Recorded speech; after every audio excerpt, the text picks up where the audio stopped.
You are listening to the Twin Cities Apologetics podcast, recorded from the studio of OAC Technology, who provides helpful IT support for businesses. This podcast equips followers of Jesus with apologetics resources to strengthen their faith and build them up as ambassadors for Christ. We hope you enjoy the show. Welcome to the Twin Cities Apologetics podcast. My name is Jeremy Lin, your host, and I'm here with Dillon Kazemi. We already met for segment 1 of this podcast, where we talked about productivity, how to be productive with our time, how that relates to apologetics, and steps that we can take to start being more productive in our lives. Before we start in our next segment here, talking about things that people say about time and your responses to them, I want to say that if you want to connect with our group, Twin Cities Apologetics, check out our websites at twincitiesapologetics.com. You'll see part 1 of this podcast on there, and also this one will be posted. So plenty to see on that website.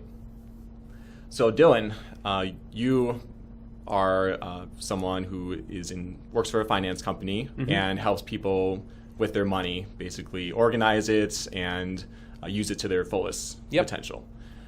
So we also talked about your spiritual background in the first segment, how you basically got to a point where you wanted to pursue what is true about life and reality, and found that Christianity was the answer to that, so to speak. And that apologetics was basically a huge part in you pursuing your relationship with Christ and to where it is today. Yeah, definitely. When I first heard that there were actual reasons behind some of the beliefs in Christianity, and that there were very smart people who have spent their entire lives explaining why you're not stupid for being a Christian, I was all on board. Yeah, perfect. All right, so let's talk about now things that people say about time, which you hear probably a lot just from your experience of working with different people that you work with and being a leader in the area of finance. And I just want to see how you would respond to people saying these things. This first one, I am someone who is prone to say it, so I'm really interested to hear what you have to say about it. The first one is, I never seem to have enough time. So you hear this from people who say, I'm really busy, I just don't feel like I have time to do these things. And people can label those types of statements as excuses.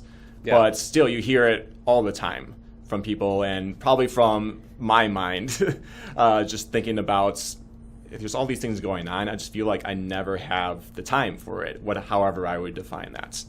So how would you respond to someone making that kind of a statement? I don't have enough time. Yeah. First thing I would say is, I get it, right? I really get it. But honestly, if you follow the 3 things that I outlined in the last podcast, and again, those were, you have to get rid of the word feel from your vocabulary, you need to stop playing so much, and you need to learn how to rest properly. If you follow those 3 things, you probably won't be having this problem very often at all, of feeling like you don't have enough time. Usually, when I find myself feeling that I don't have enough time, it's because I've lost some perspective, and I've let the minor things become the major things, to borrow a popular phrase. So honestly, and I waste time, I'll admit that. I'm the commissioner of a dynasty fantasy football league, which sounds really nerdy, and it is. And we had our draft last week. So I had to spend a lot of time preparing for that because I'm the commissioner, right? And I could feel the tension because as I was preparing for it, some other things maybe had to get pushed to the side a little bit, and there was a little bit of a time crunch. And my productivity was affected. But that's a perfect example of letting something minor become something major. So that's what you really have to watch out for. Yeah, so that kind of leads into our next question, or a statement that someone can make, and wanting to hear your response on that, is basically how to prioritize things. So someone says, let's in the Twin Cities here, we have a lot going on socially. There's one guy I know who goes to like 6-7 events per week, which it just says like there's so much to do out here and to be involved in, groups to be involved in.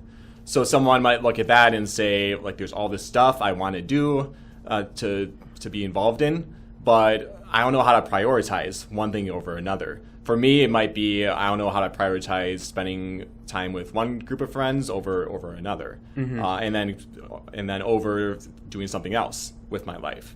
So, what would you say to someone struggling with that process of priority and what to put priority on? Yeah, well, I'll say definitely, first of all, when you're talking with people, it's hard to be as ruthless or as cold as we've been talking about with time. So that needs to be treated delicately. But in a more broad sense, my mentor in college shared this little tidbit of wisdom with me that it's profoundly impacted the way I look at every area of my life. And he said, never choose good things over great things. Meaning if you have two options and they're both good, right, but one is clearly a great thing, always choose the great thing.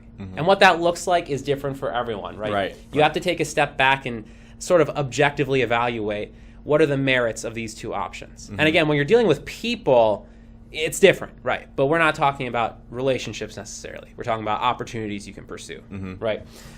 So some questions that I usually ask myself if I'm stuck between some options, and none of them are bad options, right? I'll usually ask, will I be able to contribute in a unique way? Is there a need that I'll be filling? Who's going to be impacted? How long is that impact going to last? What do I have to sacrifice if I choose this? Will I be positively changed? Right? You have to take a look at what is the outcome going to be.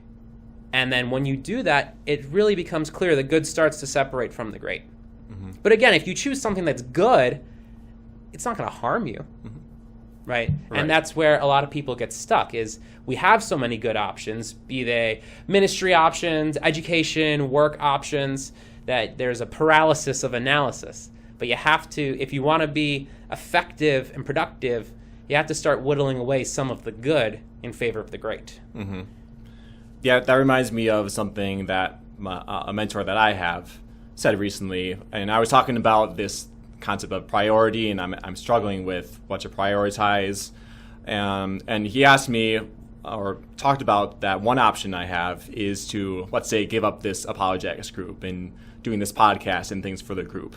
And he said, like, what do you think about that? And I said, well, I wouldn't do that. I wouldn't want that. And he's like, well, then that's the reality. Like, this is something very important to you. This is a great thing in your life. And if that's the case, then maybe that needs to stay put and some of the other things need to be adjusted. The things that are very good things, but not something that really motivates you to the extent that you just want to continue pushing forward with it. Yeah, and I was that kid in high school. I had a goal. I wanted to be in as many yearbook pictures as possible, which meant I was in as many clubs as possible, right? And when I look back on it, it was very, very clear. Obviously, none of the groups were getting my full attention or my full effort. And there were ones that, if pushed, I would have easily eliminated because they weren't great things. They were just good things or maybe neutral things, right? And when I got to college, I decided I didn't want my life to look like that. I wanted to find some things that were really worth investing my time in. So on that topic, this thing that you're talking about of separating the great from the good implies some sort of value judgment on something that we're involved in. So how would you say we should go about that process? Like, how do we know if something is great compared to good with all this stuff out there? Yeah. So this is going to be a little more subjective. Yeah, right, your definition of great is going to be different than my definition of great. And I shared a couple of the criteria I usually use for myself. But it has to ultimately come down to a gut decision, right? Like you were saying, ask yourself, if I gave up this area, like your apologetics group, if I gave this up, how would my life be impacted? And your response was, I can't do that. Why would I possibly do that? Right. Well, that's probably a great thing in your life. And that's probably, that can be applicable to even relational things like marriage. Something like that could almost be applied to that, right? Or I suppose, yeah. Yeah. It's like, if I give up this thing, or in this case, this person, then I wouldn't want to even do that. So maybe that's an indication that you would want to continue to pursue that relationship. Definitely. So, and that applies to things in our lives that we're involved in. It's like, okay, let's consider the options: continuing forward in this or stopping. Well, if stopping is not even something, an option in your mind, well, maybe that's a sign that you should continue forward in doing that thing. Yeah, and sometimes time will make it a little easier to determine. Like you mentioned relationships. Honestly, just this week I was talking to my wife about I was thinking recently about some girls I've dated in the past, and I was just looking at what their lives look like now. And every single one, I thought, dodged a bullet there. Glad that didn't work out. Wow, things are way better now with my wife, right? And so it became very, very clear what was great and what was good. Mm-hmm. Yeah. That's really good stuff to be thinking through. Difficult for sure. Yeah. I'd say to make those value judgments, but necessary when it comes to this aspect of time because we only have limited time, right? It's limited resource. So how are we spending that time? Is it for things that glorify God, or things, as we're putting it, that are great things? So yeah, very good. All right, the last one is something that I've heard said a lot, especially being involved in different things in college, like ministry, stuff like that. Someone who says, hey, I'm totally burned out right now in my life and everything going on. I just can't handle it. So this is someone you're talking to who is at that point already where they've just been overwhelmed. What would you say to someone like that who's in that kind of position? I know it's a hard kind of thing to respond to, and it is case by case, but what are some general principles that you would relay to a person like that? Well, in my training, I hear that phrase a lot, right? But honestly, I would say turn off your screens, go outside, and just sit and spend a couple of minutes listening to what's around you, focusing on your breath, and remind yourself you're not the most important person in the universe. The world is not going to stop spinning because you are taking a break. Now, I say this a little tongue-in-cheek, right? But usually burnout happens because we lose perspective. We start to believe that we are much more important than we actually are. I remember I felt burnout in some of my early years in college ministry, and that's because I had this idea, this notion that if Dillon Kazemi didn't do something, it didn't get done. That's not true, right? But I believed it, and so I acted based on that belief. And so we have to reorient the way that we're viewing these things. Usually, you might be thinking, I can't afford to take time off because nothing will get done. I can't delegate because no one else knows what to do. And you start to find your identity in productivity. And obviously, that's not a good place to be in. The real way to fix that feeling is just going back to the gospel and admitting you can't do everything on your own. And in fact, you need God to step in and make up for the difference. So to that person, stop pretending you're more important than you are. Again, I would be a little more gentle. But stop pretending that and understand that you do have limits. Right. And then maybe that's where that spiritual walk comes in, of being in prayer, spending time for purposes of connecting with God. And that really puts us in that sort of humble position of, okay, this is not, this world is not all about me. This ministry, let's say, is not all about me. Whatever it is that you're doing, that God is the one in control in our lives and regarding the things that are happening in them. So being in that position of humility, it seems like would be a key step to take in that process that you're talking about with someone burnt out. Yeah, absolutely. Yeah, very good. All right. Well, with that said, going through some of these statements and how you would respond to them, what are some resources that people can use to start being productive and move that direction? Like, are there certain apps out there which could help, or I don't know, planners, whatever the case might be? Like, what could people use to help with this process of you heard me mention when I was in school I had a giant planner. You can't see it on the podcast, but my hands are pretty far apart. Each day I had 2 pages devoted to it and everything, and there are unlimited number of tools. If you look up productivity apps, you'll be looking for days. None of that really matters unless you have an idea behind what you need to do. And the most basic thing is having a schedule. When I say schedule, I don't mean day planner. I mean having an actual idea of how your time is going to be used. There's this great quote I heard, most people make some good choices every day, but they don't make enough good choices to build momentum. And that goes back to what we said in the last one about that word feel. Today I feel really productive. I'm going to get all this stuff done, but tomorrow I'm just going to drop the ball because I don't feel like working anymore. And you can't go anywhere doing that. So every hour of the day has to be accounted for, otherwise it's going to slip into a black hole. But honestly, sometimes in my schedule I have a big chunk of time that just says family time. right? So when I say every hour has to plan, I don't mean, all right, at this hour we're going to do this, at this hour we're going to do this. But I have this idea from, let's just say, 3 to 6, it's all going to be family. I'm not going to look at any emails. I'm not going to watch TV. It's just family time. Having that idea of what you're doing. The second thing is having a clear vision of what it is you're working towards. So let's say you're planning a church, okay? It's not enough to say, I want a healthy church. Because what does that even mean, right? What will the congregation look like? How are they going to impact the community? How are they being transformed by the gospel? You need to have a clear picture of what you're working towards so that you can be as productive as possible. Otherwise, you're going to be flailing and feel like you're just running in circles, right? A little hamster on a wheel kind of picture. Or even, you think in a less spiritual example, let's say you want to hit a new 1 rep max in your bench press, for instance. Right? Well, you have to make a plan and figure out how to accomplish that. That might mean adjusting your schedule to adjusting when you work out, adjusting when you eat, adjusting when you sleep, how well you sleep, the types of things that you eat. You need to have that clear picture versus just saying, I want to be stronger. Because what does that even mean? Right. So key resources, and I don't care how you do it. I use Google Calendar a lot. I still use my physical day planner. I have a couple apps, but none of that matters if you don't have an idea of how you're going to use your time and what you're working towards. Yeah, it's a very good point. It's almost planning for the planning, yeah, so to speak. Like, why are you doing this? Okay, now let's start the planning process, and how are we going to move closer to that end goal that we have in mind? Yeah, absolutely. Yeah.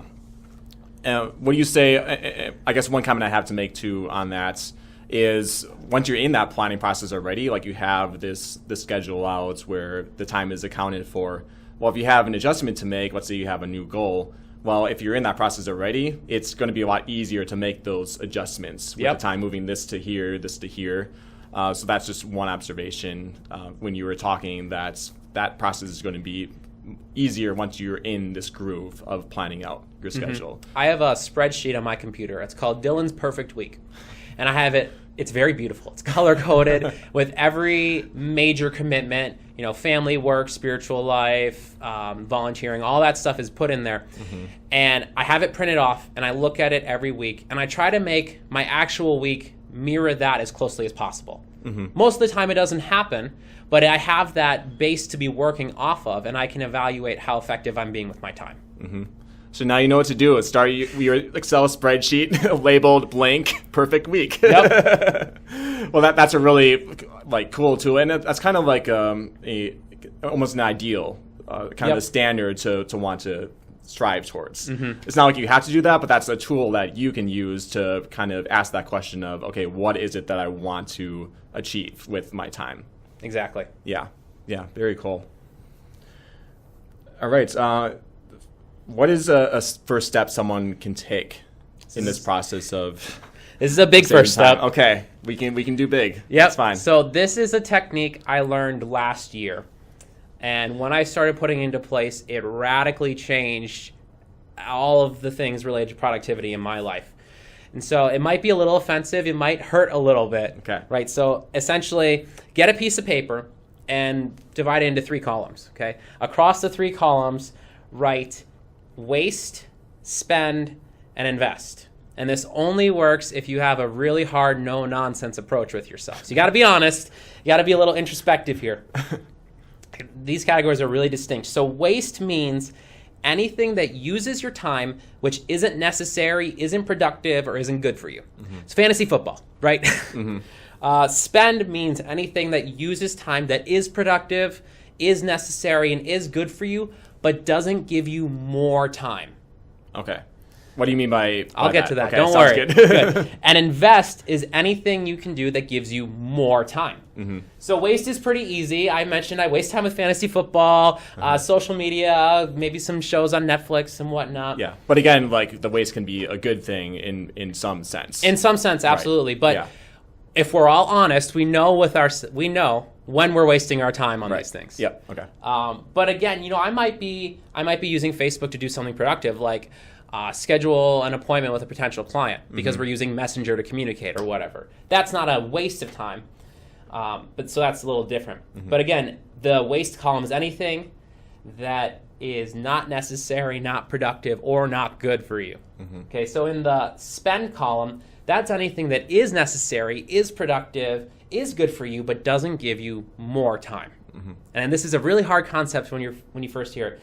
So think of it this way. Time with my family, my wife, my son, my spiritual life, chores around the house, balancing the checkbook, sleep, things that are restorative to me, making a schedule, work for most people. Those are all things that are in this spend column because they're good, they're necessary, they're productive, but they don't give me more time. Okay, and I will want to touch on that with family. Everyone sitting in the living room watching TV is not a spend of time. I would call that a waste of time. Everyone going for a walk or a bike ride, we like to do that. Playing a board game, that's spending time with your family. Okay. So now the invest column, and I know you're just itching to hear, what does this mean? Right? These are things you do that create more time. Right away you're thinking, Dillon, how do I create more time? Yeah, I want more of that, please. So we all have time as an equalizer, but if it ever seemed like some people have more time than you, it's because they probably do. So the question is, how do I get that, right? Yeah. There are only two things that actually legitimately go into this column. The first is exercise, and the second is anything that separates the time-money relationship. Okay, exercise is a time investment because having a healthy body gives you a longer lifespan and a higher quality of life. Right. Both of those are important for productivity. Yeah. If I don't do a single stretch, rep, whatever, if I've never exercised my entire life, I am not going to be as productive as the person who does. So I literally will be creating more time in the long run. Yeah, interesting. Yeah. And then the second one, separating the time-money relationship. This can encompass a lot of things. So a big reason most people feel like they don't have enough time is because the most productive hours of their week are spent at one place, work, right? 40, 50, 60, sometimes more hours are all devoted to this one category of your life. And don't get me wrong, work is great, work is necessary. We should be productive in our work, like we said in the last podcast.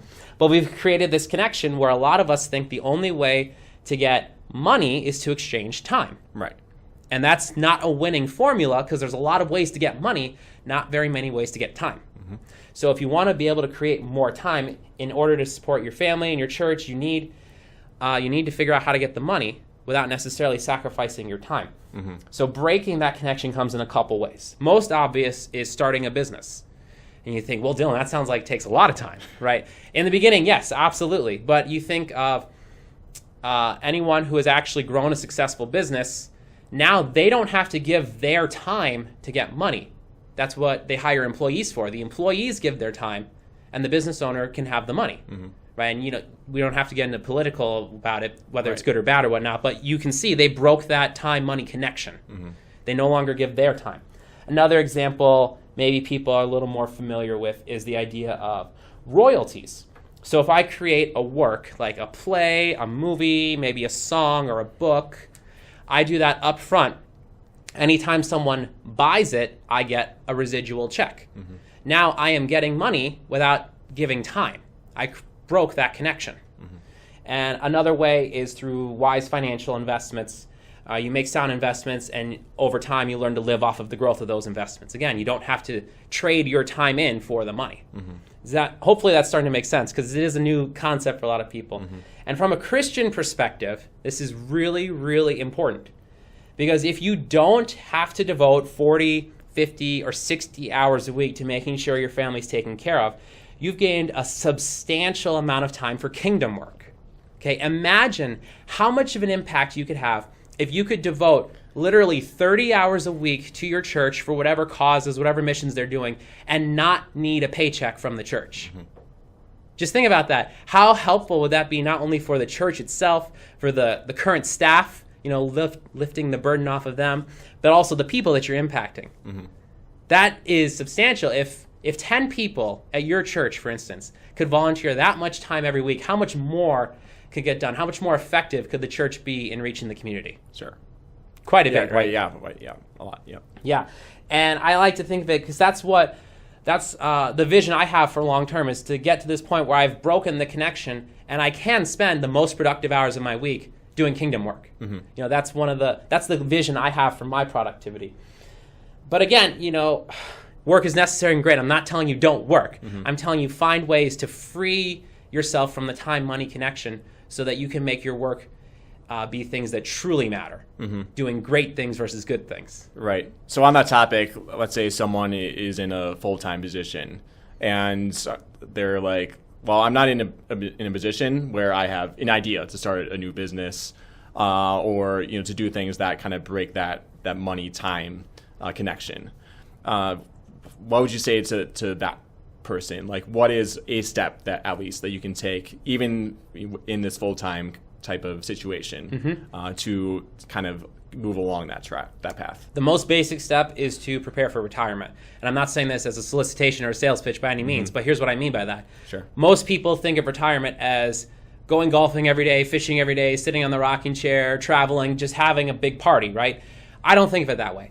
I think of retirement as phase 2 of your life, where now, if you've made the right decisions, you have broken that time-money connection because you should have your savings, a pension, maybe a Social Security.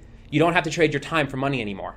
Now you're free to actually pursue all of those things. So if you're in a situation, you can't start a business, you can't create a work of art that generates royalty, whatever, or anything, prepare for phase 2 of your life.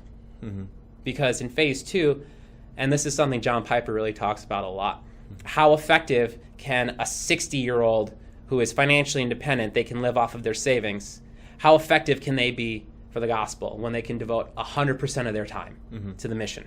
Yeah. Well, thanks for sharing your thoughts on that. And I think that's a challenging thing for me to think through, being someone who is in a full-time position and also doing ministry. I mean, it would be great if I had, like you said, 30 hours during the week to spend work on this apologetics group and engaging in ministry. And it is a challenge for me to think about how that might happen, at least at this point in life. But that it's okay to be in that place. It's not a bad thing, like you said, to work, to be in a full-time job. It's just that these are things to consider for someone who wants to open up their time for things that, like we talked about earlier, are great things, are things for the kingdom of God and expanding it and leading more people to Jesus in a relationship with him. That's ultimately the things that we're talking about. That's ultimately what it is leading towards for us Christians. Yeah, and I think, when we get to the end of the story, when Christ reappears, right? We're talking to a Christian audience now. Yeah. We have to give an account for how we used our time. And I do not want to be the person who is there at the right hand of God saying, thank you for this gift of life. I did not use it wisely. Yes. Yeah, that's in line with things that Jesus said in his parables. So totally connecting with you there. Yeah. All right. Well, I think we'll just end it at that. Thank you, Dillon, for coming in and giving your thoughts on this important topic of productivity and how to use our time. It's one that is challenging for me as a topic, and I'm sure for a lot of other people. And we know that because you hear the comments that we talked about all the time as you go out and talk to people about what's going on during the summer. That tends to be a time where people say these kind of things, that there's a lot going on, that they're busy, they don't have enough time for things. Absolutely. So I really appreciate you giving your thoughts, and it helps me to think through how to be more productive with my time and hopefully helpful for others who are listening in. Definitely. It was my pleasure. Thank you. Awesome. If you want to see more about Dillon and contact him, we'll have a link on this podcast and the YouTube video if you're watching that to get in touch with him if you want to learn more about finances or this topic or whatever the case might be. So feel free to check that out. Otherwise, that's our time for this podcast. So thanks for tuning in. I'm Jeremy Lin with Dillon Kazemi, and we'll see you next time on our next podcast. All right, thanks. All right.